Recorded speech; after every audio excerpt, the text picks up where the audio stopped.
बिस्मिल्लाहिर्रहमानिर्रहीम, अस्सलाम वालेकुम। आज मुल्तान में अजब तमाशा हुआ। पूरे पाकिस्तान की नज़रें, सियासी हालात से जो लोग दिलचस्पी रखते हैं उन सब की नज़रें थी मुल्तान पर पिछले 3-4 दिनों से, क्योंकि मुल्तान में आज पाकिस्तान पीपल्स पार्टी का यौम तासीस है। पीपल्स पार्टी ने 30 नवंबर को जलसा करने का ऐलान किया था।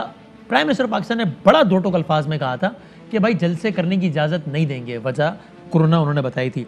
गिरफ्तारियां भी शुरू हो गई थी। यूसुफ रज़ा गिलानी साहब का हल्का है ये। मुल्तान की नेशनल असेंबली में 6 सीट्स हैं, 6 की 6 पीटीआई ने जीती हैं, लेकिन 3 सीट्स पर, एक पे यूसुफ रज़ा गिलानी साहब, 2 पे उनके साहबजादे, उन्होंने इलेक्शन लड़ा और अच्छे वोट लिए, 60-70 हज़ार वोट लिए, हारे अगरचे तीनों। तो बहरहाल वो लोग मुंतज़िमीन में से थे, चारों गिरफ्तार हुए, रिहा भी हुए। कारकुनान ने स्टेडियम पर कब्जा किया, खाली भी कराया गया। तो लग रहा था पता नहीं जलसा होगा नहीं होगा, क्या होगा। आज फिर अचानक फिरदौस आशिक आवान साहबा, ज़ाहिर है पंजाब की स्पोक्स पर्सन है, वो आई और उन्होंने कहकर हैरान किया काफ़ी लोगों को कि उन्होंने कहा हम नहीं जलसे में रुकावट नहीं डालेंगे, करें जलसा। क्या कहा आप फिरदौस ने, देखिए। अपोजिशन जो शोर लगाना चाहती है, हुकूमत उसमें कोई रखना नहीं डालेगी। कानून के मुंह पे तमाचे मारेगा तो कानून अपना रास्ता खुद बनाएगा। शाही खानदान की रुकन मुल्तान फतह करने निकली हैं। हमें PMLN के खिलाफ कुछ करने की जरूरत नहीं है। मरियम बीबी काफी हैं अपनी जमात की तबाही के लिए। आसफा भुट्टो का सियासत में आना मरूसी सियासत का तसलसल। शहनशाहियत में ही ऐसा होता है, जमहूरियत में ऐसा नहीं होता। आज के जलसे की एक और ख़ास बात, बेनज़ीर भुट्टो साहिबा की साहबजादी कैंडिडेट, इस पर बात करेंगे हम। लेकिन ये जो प्लानिंग थी गवर्नमेंट की, पंजाब गवर्नमेंट की, उस पर बाकी लोग छोड़िए, खुद गवर्नमेंट के अपने मिनिस्टर भी हैरान नज़र आए। फवाद चौधरी साहब ने इन दीज क्लियर वर्ड्स अपने तासुरात का इजहार किया इस प्लानिंग में। ये कहा उन्होंने, देखिए। नहीं की है जो मुकामी इंतजामिया थी उसकी तरफ से, पंजाब पुलिस की तरफ से, इसकी वजह से 4 दिन तमाशा लगा रहा। हुकूमत की फ्रेंकली पॉलिसी समझ नहीं आई है। एक दिन जो है वो लोगों को गिरफ्तार कर रहे थे, अगले दिन जो है वो उन्होंने सबके लिए खुला कर दिया। जो उम्मीद है लाहौर के जलसे में ये कमियां कोताहियां दूर करेंगे। ये रहा मामला। खुद फौजी साहब कहने लगे कि समझ में नहीं है हुकूमत की पॉलिसी की। मूसा गिलानी साहब हमारे साथ थे प्रोग्राम में और हमने उनसे पूछा कि बिलावल साहब जलसे में नहीं आ रहे तो क्या ये आप लोगों के लिए मतलब एक बुरी खबर नहीं है? तो उनके जवाब से हमें अंदाज़ा हुआ कि तब से पीपल्स पार्टी ने माइंड बना लिया था कि आसफा भुट्टो जरदारी साहब को लाया जाएगा जलसे में। वो हमारे प्रोग्राम में बोले कि हम सरप्राइज़ देंगे। इस सरप्राइज़ की बात कर रहे थे, देखिए ज़रा। ये बिलावल साहब के ना आने से आप डिमोरलाइज नहीं हो गए? बिलावल भुट्टो साहब तो आ नहीं रहे जलसे में। बिल्कुल डिमोरलाइज थी पीपल्स पार्टी के अंदर। आपको हम बताएंगे कि 30th को कौन आ रहा है यहाँ पर अगर एक सफेद पोश शख्स बिजली का बिल कौन आ रहा है? बिजली पार्टी बिलावल भुट्टो साहब जो है ना अपना टेस्ट कराएंगे। अगर वो नेगेटिव होंगे तो वो खुद आएंगे, नहीं तो उनके मुतबादिल चेयरमैन साहब जो है फैसला करेंगे कि कौन आ रहा है। तो ये आसफा जरदारी साहिबा की बात हो रही थी। वो आई, उन्होंने खिताब किया, अपनी सियासी ज़िंदगी का पहला बाकायदा खिताब किया और यूँ मुल्तान जलसा इस एतबार से भी मुनफरद हुआ कि 2 साबिक़ वज़ीर आज़म की साहबजादियों ने यके बाद दीगरे खिताब किया। आसफा भुट्टो जरदारी साहिबा के पॉलिटिकल करियर की पहली बाकायदा स्पीच का एक अक्स आप देखिए। के जुल्म और जबर के बावजूद इतने बड़ा तादाद में यहाँ जमा हुए, आपने आज अपना फैसला दे दिया है। इस सिलेक्टेड को अब जाना होगा। इनको लगता है कि हम गिरफ्तारियों से डर जाएंगे, तो ये इनकी भूल है। अगर ये हमारे भाइयों को गिरफ्तार करेंगे तो ये याद रखें, पाकिस्तान पीपल्स पार्टी के हर औरत जिद्दोजहद के लिए तैयार है। शहीद जुल्फिकार अली भुट्टो कमीशन और शहीद मोहतरमा बेनज़ीर भुट्टो के ख्वाबों को पूरा करेंगे। अपने मुल्क को, इस मुल्क की अवाम को इस सिलेक्टेड हुकूमत से बचाएंगे। तो अब बहुत सारे सवालात हैं, बड़े मासूमाना, बड़े दिलचस्प। आसफा भुट्टो साहिबा की एंट्री का क्या मतलब था? चूंकि बिलावल साहब नहीं आ सके इसलिए आज वो आ गई हैं। It was as simple. या नहीं, अब पीपल्स पार्टी ने इस्तेमाल करेगी पंजाब में अपनी रीलॉन्च के लिए। लाहौर का जलसा अब अगला 12 दिन बाद होना है, जिसको अपोजिशन हतमी मार्का करार दे रही है। उससे पहले भी गिरफ्तारी होंगी। वो जलसा होगा या नहीं हो पाएगा? हुकूमत की इस कंफ्यूज हिकमत अमली की क्या वजह थी? मरियम नवाज शरीफ साहिबा का लहजा तो आज भी उतना ही सख्त रहा, तो नून लीग तो पीछे हटने को तैयार नहीं है, इसका सियासी नुकसान नहीं होगा। इन सब चीज़ों पर हम बात करते हैं। एक वक्फा लेते हैं और मुअज़्ज़िज़ व मुतअल्लिक़ा मेहमानान गिरामी से, जिनमें शामिल हैं minister of state for climate change Sartaj Gul साहिबा, पीपल्स पार्टी से आजिज़ धामरा साहब जो कि इन्फॉर्मेशन सेक्रेटरी हैं, अभी वहीं जलसागाह से ही वापस आ रहे हैं, और उस्ताद मोहतरम सलीम बुखारी साहब। ब्रेक के बाद ज़रा इन बातों पर आगाज़ करते हैं।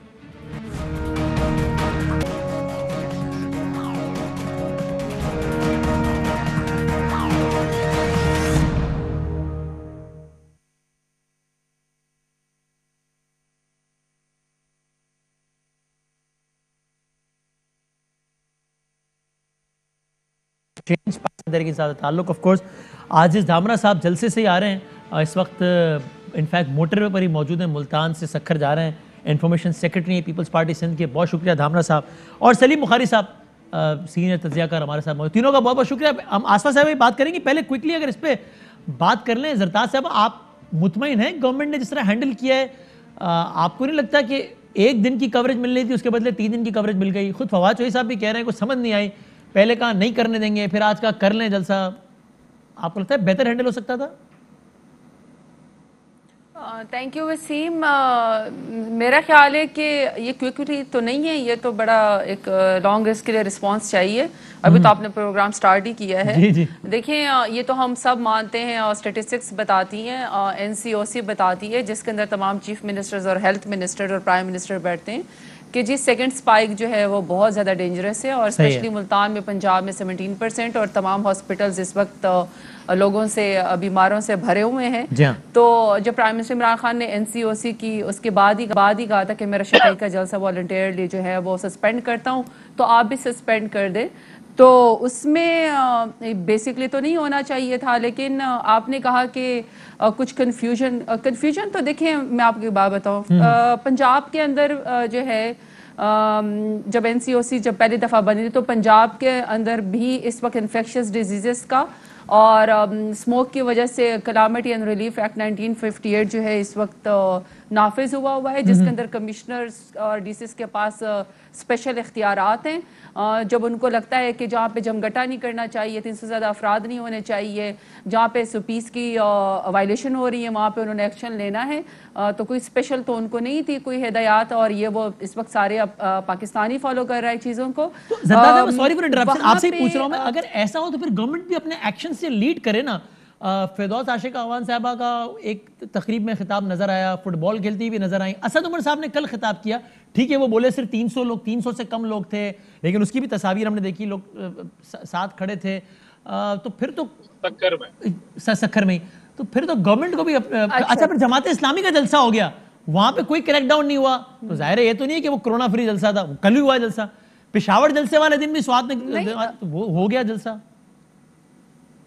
नहीं देखिए ना वसीम, राना सनाउल्लाह साहब के क्या अल्फाज है? राना सनाउल्लाह साहब के अल्फाज हैं कि हम हर कीमत के ऊपर जो है वो जलसा करेंगे। तो देखें वसीम, यहाँ तो फिर कीमत अवाम की जान है, तो अगर अवाम की जान पे खेल के इन्होंने आज मुल्तान में जलसा करना था। फिर कमर जमान साहब कायरा साहब के अल्फाज हैं कि अगर हुकूमत सख्ती करेगी तो हम तसादुम की तरफ जाएंगे, वर्कर्स को। वो तो इनके कुछ बहुत ही गैर मंतिकी बयानात भी होते, पूछूंगा धामड़ा साहब से, लेकिन मैं गवर्नमेंट का पूछ रहा हूँ कि जमात इस्लामी ने जलसा किया, 24 घंटे पहले किया, उस पर कोई क्रैकडाउन नहीं हुआ, और यहाँ क्रैकडाउन हुआ कोरोना का कह के। तो कोरोना तो मतलब क्या दोनों जगह है ना? नहीं सुन तो लेना वसीम, मुझे आर्गुमेंट तो मुकम्मल करने देना। कीजिए। तो जहाँ पे पोजीशन ये कहती हो कि हमने इंसानी जानों पे खेल कर अपनी सियासत करनी है, हालांकि सियासत के लिए बहुत ज़्यादा टाइम पड़ा हुआ है। एनीहाउ उन्होंने अब ज़बरदस्ती आज जलसा किया। देखिए जहाँ पे इंसानी जानों का, इंसानी रवैयों का, सियासी जमघटों का जहाँ पे हुकूमत को सामना हो, मैं समझती हूँ वहाँ पे पंजाब गवर्नमेंट ने बहुत सेंसिबल प्ले किया। उन्होंने अच्छा हुआ तसादुम की तरफ नहीं गए, क्योंकि देखिए ना मैं खुद एक सियासी कारकुन हूँ, मैं लड़की जीत के यहाँ पे आई हुई। जब हम जलसों में जाते थे, जब हमारे ऊपर लाठी चार्ज होता था, जब हमें मारा पीटा जाता था, टीयर गैसिंग होती थी, तो हमें बहुत तकलीफ और आजमाइश का सामना करना पड़ता था। तो मैं समझती हूँ कि हम तो इस तरह की सियासत नहीं करते कि हम खवातीन के ऊपर लाठी चार्ज करें या हम मारे पीटे या हम पर्चे दें। एक ही पर्चा हुआ है और वो भी आपको पता है कि कोर्ट ने जो है वो सस्पेंड कर दिया, जो मूसा रजा गिलानी साहब के खिलाफ हुआ था। तो मैं समझती हूँ कि गवर्नमेंट ने तो बड़ा अच्छा हैंडल किया है। जमात इस्लामी वाला जलसा वहां गिरफ्तारियां नहीं हुई, यहाँ हुई, मैं ये पूछ रहा हूँ। नहीं देखिए, इजाजत तो किसी जलसे को भी नहीं दी गई, लेकिन वो मैं ऑलरेडी कह रही हूँ कि जहाँ पे इंसानों से आपका पाला पड़ता है, कारकुनों से, वहाँ मेरा ख्याल है फिर कुछ चीज़ों को में नरम रवैया कर लेना चाहिए, जो पंजाब हुकूमत ने किया। अलबत्ता रिस्पॉन्सिबिलिटी तो PDM के ऊपर ही आती है कि उन्होंने इंसानी जान पे खेल के, कि उनकी अपनी जानें कीमती हैं और आवाम की जानें सस्ती हैं। हालांकि ड्यूअल स्टैंडर्ड्स नहीं होने चाहिए, अपने लिए और अवाम के लिए स्टैंडर्ड्स होने चाहिए। जलसे से आ रहे हैं अभी धामरा साहब, अभी कल की बात है, पुरानी बातें नहीं है कि आपके लोग कहते थे इमरान खान को कि अगर ये जमहूरी तरीके से आया होता ना, आवाम की फिक्र होती ना, तो लॉकडाउन लगाता, लोगों को मरने के लिए ना छोड़ देता। और आज आप लोग जलसे कर रहे हैं और इन जलसों से लोगों के मरने का डर नहीं है? कोरोना नहीं फैल रहा, 45 लोग मर रहे हैं ऑफिशियली रोजाना, असल में से ज्यादा मर रहे हैं। जी बादामी साहब, बिस्मिल्लाहिर्रहमानिर्रहीम। देखिए, पहली बात तो आज पाकिस्तान पीपल्स पार्टी का योमे तासीस था, एक फाउंडेशन डे था, और किसी भी जमात को ये इख्तियार होना चाहिए कि उनके कारकुनान जो हैं वो उसकी पार्टी के फाउंडेशन डे को मनाएं और आज़ादाना तौर पर मनाएं।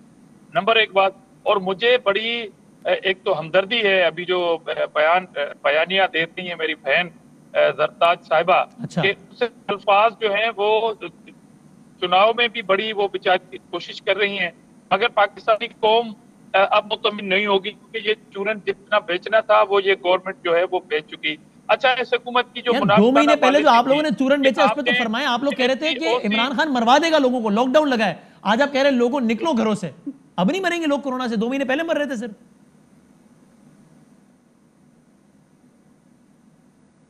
देखें, पहली बात तो अभी जो इनके वजीर जो कोरोना के हवाले से जो एक कमेटी बनी है एनसीओसी वाली, जिसको वो हेड करते हैं, आपने अभी बिल्कुल ठीक फरमाया कि सक्खर में 28 तारीख को उन्होंने यूथ कन्वेंशन पे खिताब किया।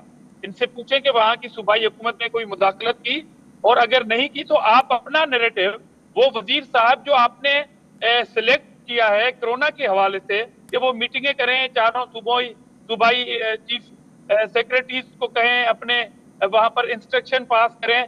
मगर देखें, धीर में जो जलसा हुआ वहां पर किसकी गवर्नमेंट थी? पीटीआई की गवर्नमेंट थी। प्राइम मिनिस्टर एक ही हैं, जहाँ के चीफ मिनिस्टर भी पीटीआई के हैं। यहाँ पर इनकी पॉलिसी एक है। क्या ये कोरोना ये बिल्कुल कॉन्ट्रडिक्शन है। तभी मैंने सवाल जरताज साहब से पूछा और लोग फैसला करेंगे कि जवाब मिला या नहीं मिला। आप तो अपने बयानिए का जवाब देना। आप लोग कह रहे थे कि नहीं निकलना चाहिए कल तक, आज निकाल रहे हैं लोगों को। बाकी मुल्तान की बाजारों में क्या हो रहा है? क्या वहां पब्लिक जमा नहीं हो रही? रेलवे स्टेशन पे डेली लोग नहीं आते, रेलवे के अंदर सफर नहीं होता, बस अड्डों पे सफर नहीं होता, बसों में किस तरह सफर हो रहा है? 3 सीटें, 3 मुसाफिर जहाजों में सफर हो रहा है। आजिज भाई, बाजार बंद होगा तो रोजगार बंद होगा, जलसा बंद होगा तो रोजगार बंद नहीं होगा ना।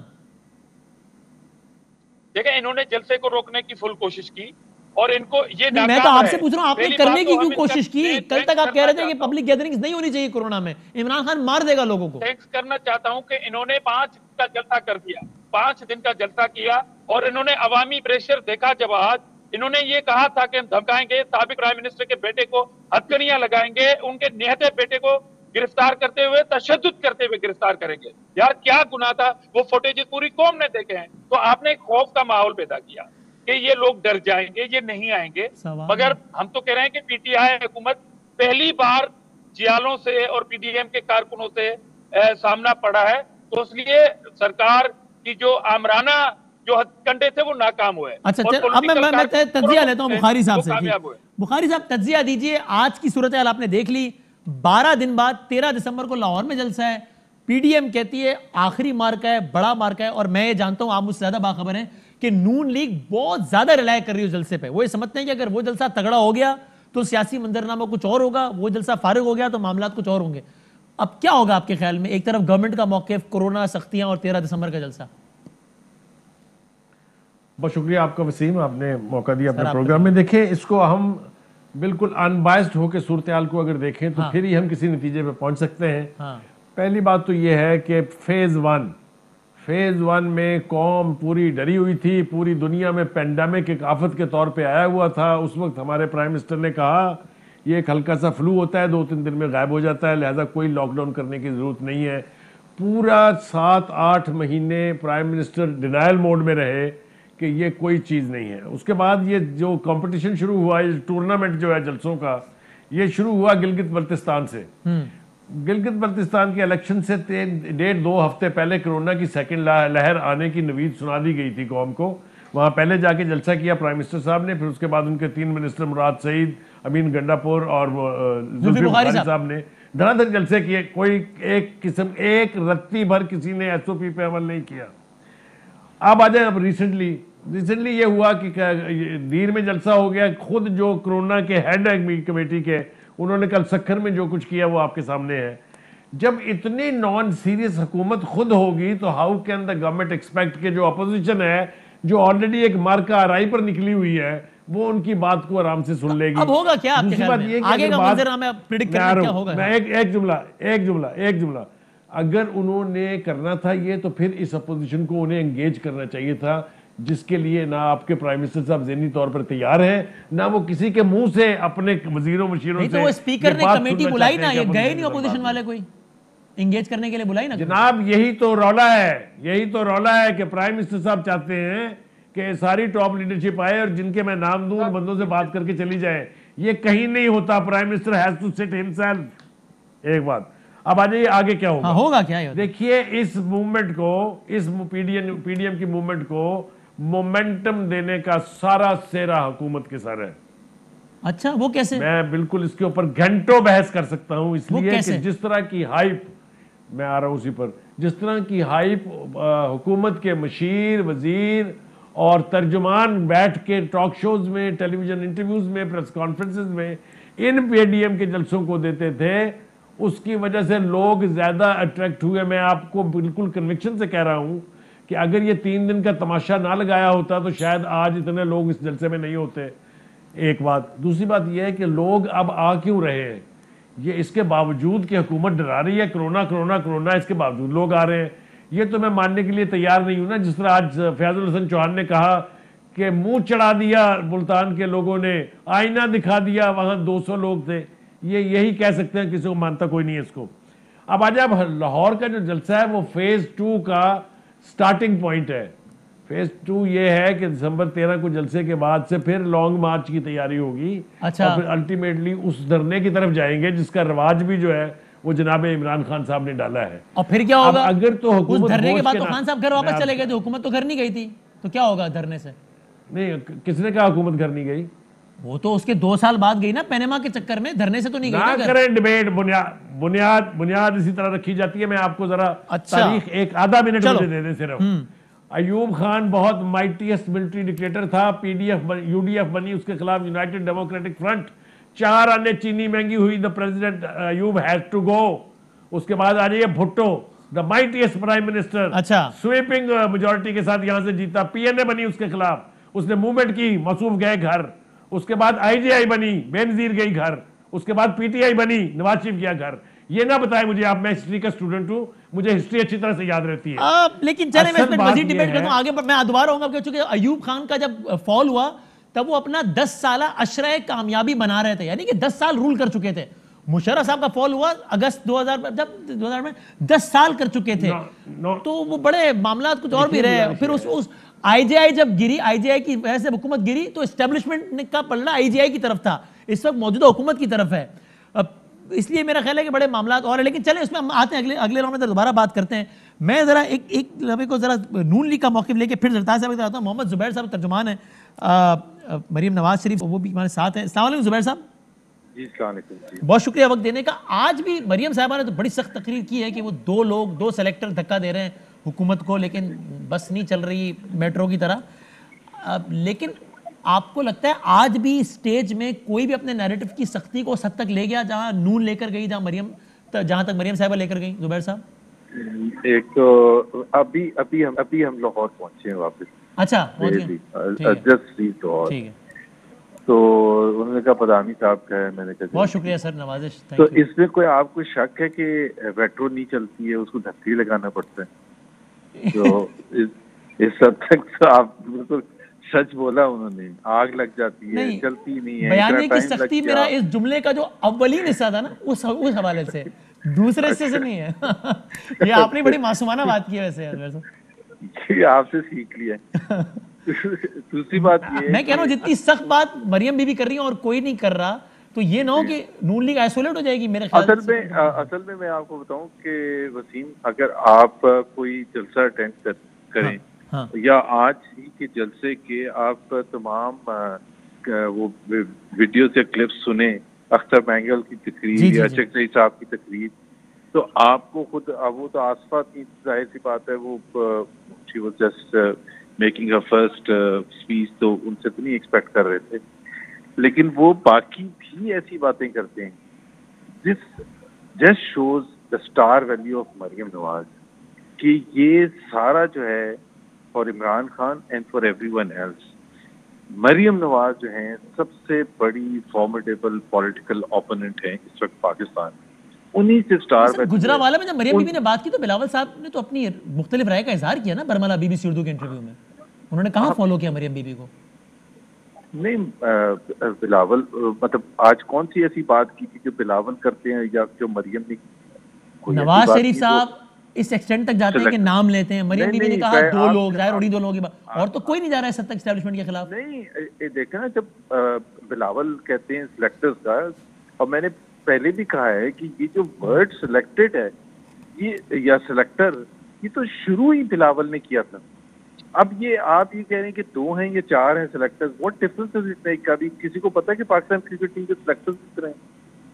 मतलब शायद 4 हैं या 3 हैं या 5 हैं या 2 हैं, बट द पॉइंट इज कि वो जो पॉइंट को जो एम्फसाइज कर रही थी वो वही पॉइंट था जो तमाम कंबाइंड ऑपोजिशन PDM के प्लेटफॉर्म से जब पहले रेजोल्यूशन पास हुआ था, ठीक है, उसमें बड़ा क्लियर कट कहा गया था। तो उसी लिहाज से मैं चले एक आखिरी स्ट्रेट क्वेश्चन कर लेता हूं, बस फिर मैं आगे एक स्ट्रेट क्वेश्चन, मासूमाना सवाल। आपके ख्याल में जैसे आपकी पार्टी के इस वक्त एस्टेब्लिशमेंट से ताल्लुकात हैं, जैसे भी हैं, मैं नहीं कह रहा आप कमेंट करें कि अच्छे या बुरे, पीपल्स पार्टी के भी वैसे ही हैं या उससे मुख्तलिफ है आपके ख्याल में? मेरा नहीं ख्याल है कि हमारे यहाँ पीपल्स पार्टी के ताल्लुकात में कोई डिफरेंस है। I don't think. यानी आप दोनों का इस वक्त एस्टेब्लिशमेंट से रिलेशनशिप सेम लेवल का है आपके ख्याल में? मेरा तो ख्याल है, बट मुझे अब जाहिर है कुछ छुप छुपा के कोई बात हो रही है पीपल्स आपके ख्याल में एक ही तरह के ताल्लुकात है? मेरे हिसाब से एक ही। बहुत शुक्रिया जुबैर साहब, बहुत थैंक यू वेरी मच, बहुत शुक्रिया। सरताज साहब इस पर आइए, आप एक एज ए पॉलिटिकल वर्कर खुश हैं कि जनाब एक खातून, एक यंग खातून आसफा जरदारी साहब 27 साल की हैं, उनकी सियासत में एंट्री हुई है, या आपके ख्याल में ये मौरूसी सियासत है और ये इसी ने पाकिस्तान में काम खराब किया है? सरताज साहबा। अच्छा वसीम, 2 पॉइंट्स। पहला पॉइंट मेरा ये कि प्राइम मिनिस्टर इमरान खान 2023 क्या इंशाल्लाह अगले 5 साल तक इंक्लूडिंग सिंध इंशाल्लाह हम फेडरल गवर्नमेंट समेत पूरे पाकिस्तान में हुकूमत बनाएंगे। 2028 तक के वज़ीर आज़म बेचारों ने ख्वाब जिन लोगों बेचारों ने ख्वाब देखे हैं कि हम पहले से शेरवानी पहन के आए थे या हमसे पसे पर्दा जो है बात हुई थी कि आप अपनी काबीना का वो कर लें, या फिर वो समझते हैं कि एंटी पाकिस्तान बयानिए से या कोविड-18 कहने से या सिलेक्टेड कहने से या इदारों को मिलाइन करने से या प्राइम मिनिस्टर इमरान खान से ऑब्सेस्ड हो के बार बार प्राइम मिनिस्टर इमरान खान का नाम लेने से वो समझते हैं कि वो हमारी हुकूमत गिराएंगे, तो वो बेचारे पे दे लिव्स इन फूल्स पैराडाइज। अच्छा, अब आ जाते हैं कि जी अब आ जाते हैं कि जी आसफा भुट्टो जरदारी साहिबा आज मुल्तान में उन्होंने एंट्री की है। अच्छा, सबसे बड़ी बात तो ये कि ये तो बात का इशू है कि मैं इसके ऊपर बात करूं कि जी मौरूसी सियासत है और पार्टियों को भी फैमिली लिमिटेड पार्टियों की तरह चलाते हैं। वो तो एक पॉलिटिक्स इनकी है ही कि 2 पॉलिटिकल पार्टियां इस वक्त पॉलिटिकल डायनेस्टी जो है वो खानदानों का शिकार हो चुकी हैं, वहां पे कोई और नई लीडरशिप नहीं आई है। लेकिन चूंकि अभी आपने पहले PMLN के तर्जमान का आपने वो लिया, उन्होंने कहा है कि जी एक ही लीडर जो है वो मुल्तान जलसे में प्राइम मिनिस्टर इमरान खान के सामने खड़ी नजर आई। जब मैं जरा इसके ऊपर एनालिसिस देखो, मैंने बड़े गौर से जलसा देखा है। मैंने आज पहली दफा मरियम नवाज को इंतहाई कंफ्यूज्ड, इंतहाई फ्रस्ट्रेटेड और overshadowed by the Aseefa Bhutto Zardari देखा, क्योंकि वो काफी देर तक स्टेज के ऊपर नजर नहीं आई, वो काफी देर तक अपनी गाड़ी के ऊपर बैठी रही हैं, वो स्टेज तक जा ही नहीं सकी हैं। आसफा भुट्टो जरदारी वहां पे शी स्टूड देयर, वो खड़ी रही हैं, और जो उसने तकरीर भी की है या जो उसने बातें भी की है, आई थिंक उसने अपनी वालदा का या उसको जो कैरी किया है, हर बच्चे को और बच्ची को ये हक हासिल है कि वो अपने पेरेंट्स का हुलिया अपनाएं, उस तरीके से बात करें, उनसे इम्प्रेस हो, ये उनका बाय बर्थ राइट होता है। लेकिन मरियम नवाज की जो बातें थी वो अपनी जात से शुरू हुई, अपनी अना से शुरू हुई। काश के वो कोई सेल्फ रिस्पेक्ट भी सीख लें अपनी अना के अलावा, काश के वो इदारों को मिलाइन करने के अलावा, काश के वो इल्जामात के बजाय कोई और बात भी कर ले जिससे नजर आए कि उसमें वाकई कोई पॉलिटिकल स्टेचर है। इसकी बुनियाद पर आप ये भी समझती हैं कि बतौर मजमूई नून लीग के रवैये से ज्यादा बेहतर रवैया है पीपल्स पार्टी का, उनकी अप्रोच बेहतर है टुवर्ड्स इश्यूज रिलेटिवली? जरताज साहब देखिए, कंपैरिजन में अगर देखें ना तो जो पीपल्स पार्टी है वो बेटर प्ले कर रही है। वो एक तरीके से देखे ना, मरियम नवाज के वालिद ने कितनी गालियां बेनजीर भुट्टो को और कितनी उसकी कैरेक्टर असैसिनेशन की, मगर अब ये बार बार उसको लॉन्च कर रहे थे मरियम नवाज को एज बेनजीर भुट्टो। लेकिन आज पीपल्स पार्टी ने जाके बिल्कुल स्ट्रेट फॉरवर्ड है वे आसफा भुट्टो जरदारी को मैदान में उतारने के बाद कह दिया कि बीबी अपने पास रखो, हमारे पास अपना मौजूद है। तो उन्होंने तो उसकी सियासत वहीं पर खत्म कर दी। आज जितना मैंने कंफ्यूज मरियम नवाज को देखा, जो उस बेचारे की हालत थी, अगर तो कोई सीरीज झूठ की बनेगी, जैसे प्रिंस है या द क्राउन है, कोई सीरीज बनती है, तो झूठों की अगर कोई सीरीज बनेगी तो उसकी क्वीन तो मरियम नवाज होगी। लेकिन आज उसने झूठ की इंतहा कर दी। कहती है मतलब अल्लाह माफ कर दे, किसी ने जिक्र नहीं किया। कहती है जी एक वजीर खातून ने प्रॉबेबली शायद उन्होंने किसी फिरदौस आशिक अवान साहिबा का उन्होंने कहा जी अपनी माँ की उसको बॉडी को पार्सल किया, तो क्या नहीं किया? इसको किस तरह हम लपेटे कि आप, और कहा कि जी जनाजा पढ़ने नहीं दिया। क्या किसी ने रोका है नवाज शरीफ को अपनी माँ के जनाजे को कंधा देने से? क्या हसन और हुसैन को रोका है किसी ने अपनी दादी के जनाजे को? नून लीग का कोई रिप्रेजेंटेटिव यहाँ पे नहीं है, तो ठीक है। नहीं, मेरा ख्याल है फिरदौस साहब उस एक पार्सल वाली बात पे कमेंट ना करते तो बेहतर था। मेरा तो ख्याल है ये नेशनल टीवी है, इस कंपैरिजन में आपको बता रही हूँ, ठीक है, पॉइंट टेकन, बहुत ज्यादा बैडली एक्सपोज। लेकिन एक बात और बता दें, फिर मैं इस पे तज्जिया लेता हूँ सलीम बुखारी साहब से। काफी लोगों की ये भी राय है, जिसमें मैं भी शामिल हूँ, कि पीपल्स पार्टी के मामलात वहां भी निस्बतन बहुत बेहतर हैं जहां नून के बिल्कुल बेहतर नहीं है, और आपके तो बहुत ही बेहतर है। ये बात ठीक है आपके ख्याल में जरता साहब?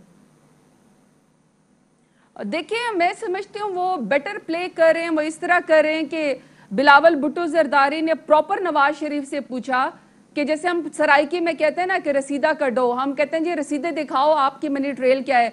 तो उसने नवाज शरीफ से सीधा सवाल कर लिया कि अगर आप एस्टैब्लिशमेंट के ऊपर इल्जामात लगाते हैं तो आपके पास कोई सबूत तो होगा ना।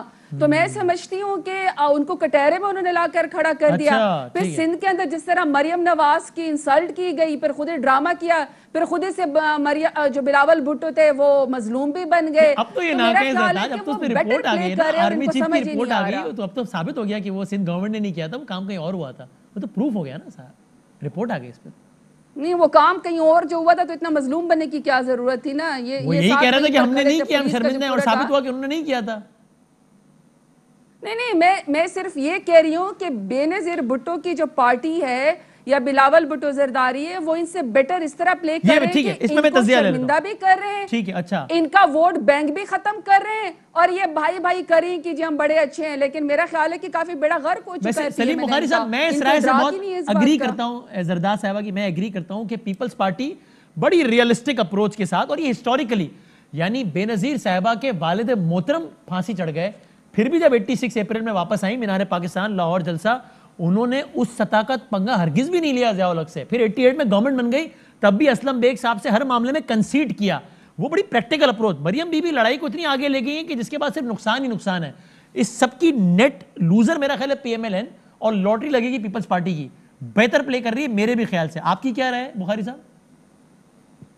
देखिए, जब से ये मूवमेंट शुरू हुई है, पीडीएम से इवन पहले से ये कोशिश तो हो रही थी कि पीपल्स पार्टी और मुस्लिम लीग नून को एक प्लेटफॉर्म पे ना आने दिया जाए, इकट्ठा ना होने दिया जाए। इसके लिए बेपना प्रोग्राम्स के मैं रेफरेंस दे सकता हूँ आपको, बेपना वुज़रा के बयानात मैं आपको कोट कर सकता हूँ। लेकिन इसके बावजूद अब आप ये देखिए कि अगली जनरेशन में, नेक्स्ट जनरेशन में, which means Bilawal, which means Maryam, which means Aseefa Bhutto साहिबा, ये एक अगली जनरेशन है जो एक प्लेटफॉर्म अब इस्तेमाल कर रही है। ये कैसे चलेगा, कैसे आगे जाएगा, मेरे ख्याल से इसके बारे में अभी अंदाजा लगाना मुश्किल है। अच्छा। लेकिन इससे ये एस्यूम कर लेना कि वो फलां को पछाड़ देंगी और वो फलां को पछाड़ देंगी, इससे खुशफहमी में मुब्तला तो हुआ जा सकता है, लेकिन ऐसा अभी फौरी तौर पर कुछ होने नहीं जा रहा है। अच्छा, 2-3-4 बातें जिन पर मैं और कमेंट करना चाहता हूँ। अभी बीबी ने भी कहा, और उससे पहले फिरदौस आशिक अवान साहबा ने कहा कि माँ की बॉडी पार्सल कर दी है। कार नहीं बताया, नहीं, उन्होंने कोई और तरीका नहीं बताया कि उनका कोई अगर अजीज मर जाता है तो उसकी बॉडी कैसे आएगी, वो सर पे बिठा के लाएंगी, वहां से पैदल चल के आएंगी। नहीं, मतलब जाहिर उनका मतलब ये था कि खुद क्यों नहीं आया, क्यों नहीं आया, उनका जाहिर मतलब ये था क्या? हाँ, नहीं सेंसिटिविटी नहीं, पर इस तरह से कहना चाहिए था, बॉडी पार्सल वगैरह, ये बेमानी बातें। एनीवे, अब आज जनाब खानदानी पॉलिटिक्स की बात हो रही थी, अगर आप मुझे इजाजत देंगे तो मैं जल्दी से कमेंट कर दूं आपको। ये मुझे कतन अचंबा नहीं हुआ इससे, ना मुझे हैरत हुई है कि आसफा लॉन्च कर दी गई है मुल्तान में, क्योंकि उनके ब्लड में पॉलिटिक्स है। सही है सर, शाहनवाज भुट्टो से शुरू हो जाइए, भुट्टो पर आ जाइए, मुर्तजा पे आ जाइए, शाहनवाज पे आ जाइए, नेम देम, करेक्ट, उनकी वालदा पे आ जाइए, ये this is in the blood, so ये जारी रहेगी। मगर ये पाकिस्तान स्पेसिफिक नहीं है।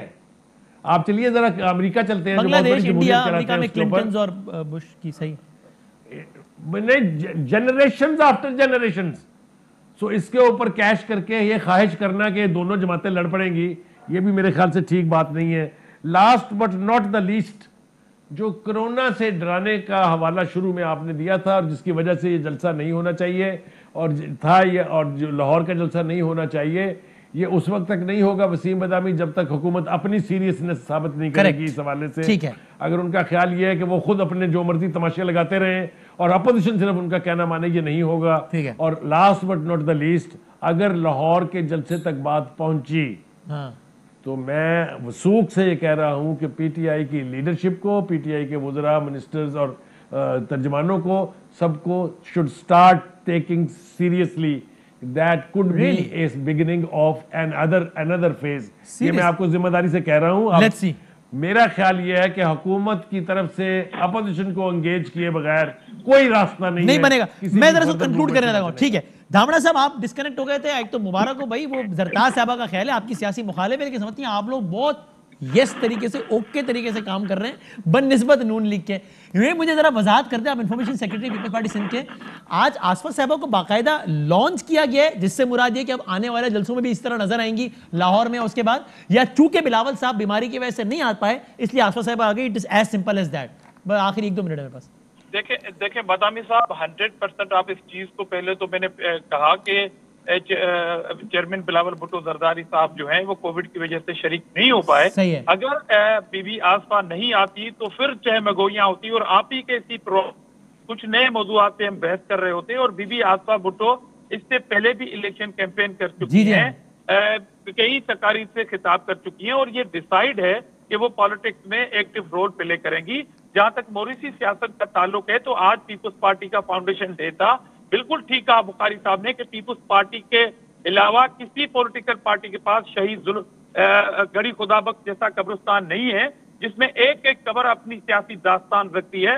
मगर 22 साल जदोजहद के तराने बजाने वाली पार्टी बताए कि 22 साल के अंदर इमरान खान के बगैर कौन सा ऐसा शख्स है जो 1 घंटे के लिए पीटीआई का चेयरमैन मुंतखब हुआ है या बना है। चले तो ठीक है, लेकिन मुझे बता दें, आज अगर बिलावल साहब आते तो आसफा साहबा ना आती? बिल्कुल ऐसा ही है। चेयरमैन साहब अगर आते तो बीबी आसफा शिरकत जरूर कर सकती, तकरीर ना फरमाती, मगर नहीं थी उसकी। और लाहौर जलसे में भी अगर बिलावल साहब आएंगे तो आसफा साहबा नहीं होंगे। फाइनल वर्ड दे दें बिलावल, बस बुखारी साहब, बिलावल साहब कह रहा हूं। आपको याद होना चाहिए आसफ अली जरदारी ने बाकायदा पब्लिक जलसे में ऐलान किया था कि मेरा अलम जो है वो मेरी बेटी आसमा उठाएगी। और बिलावल साहब ने कहा था मैं गिरफ्तार हो गया तो आसमाएंगे। बहुत शुक्रिया तीनों मेहमानों का, बहुत बहुत। हम ब्रेक के बाद इसको कंक्लूड करते हैं।